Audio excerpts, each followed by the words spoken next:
What's up mga kadisipulo?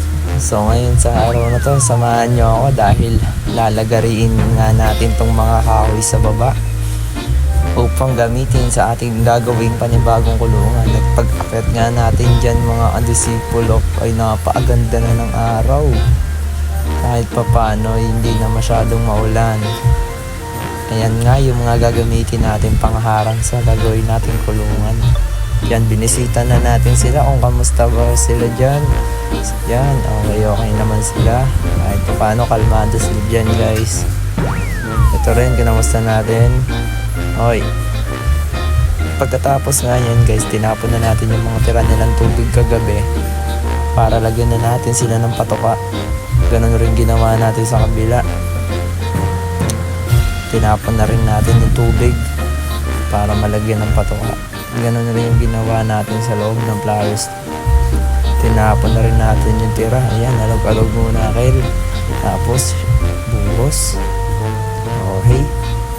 Okay na yan kail. Tapos yun, binigyan na natin ng patoka yung mga pinagpapares natin sa taas. Yan, tagi-isang scoop lang ulit sila. Sunod dun rin sa kabila. Binigyan na rin natin yan. Makapapansin nyo dyan guys, gutom na gutom yung mga yan. Lalakas kumain. Ito, masigla na yun. At sunod nga niyan, nilagyan na rin natin ng patuka itong pliers lock.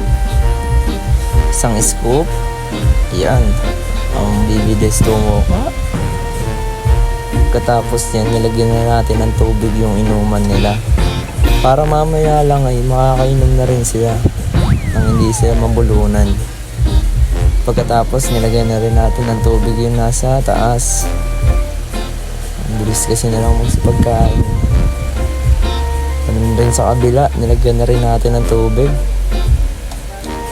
para kahit pa paano matulak yung kinain nila.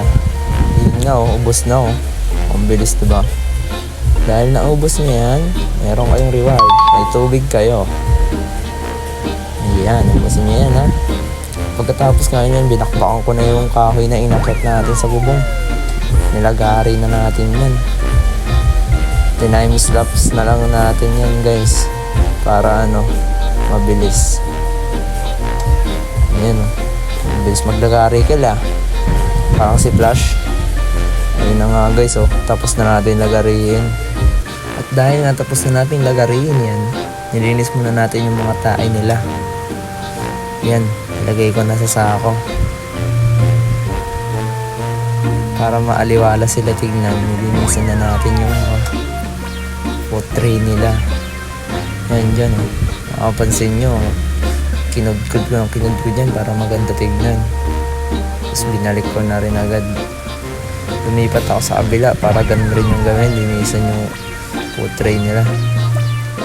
Yan nga, nilabas ko na yan dyan guys. Tapos dyan guys, kung mapapansin nyo, mag-transition lang yan diba? Tapos na agad. Tapos binalik ko na agad yan. Yan, ganun rin. Binalik ko yung landing board.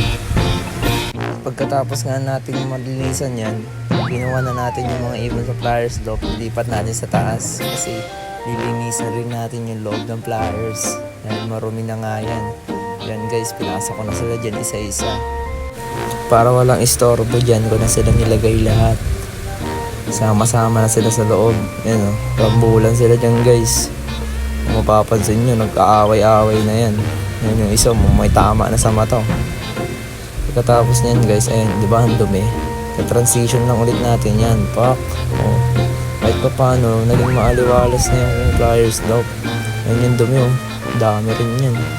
At pagkatapos nga natin linisan yan, inuwan na natin sila isa-isa para ibalik sa pliers lock. Yun, pinasok na natin yung isa, sunod yung isa rin. Kunin na rin natin itong asawa ni Gidlat. Ayan. Tapos yun, kung inuwa na rin natin yung isang visitors. Tapos yung isang visitors, naiwan na din doon. Inuwa natin. At hanggang dito na nga lang mga kadisipulo. Salamat sa panonood. At God bless!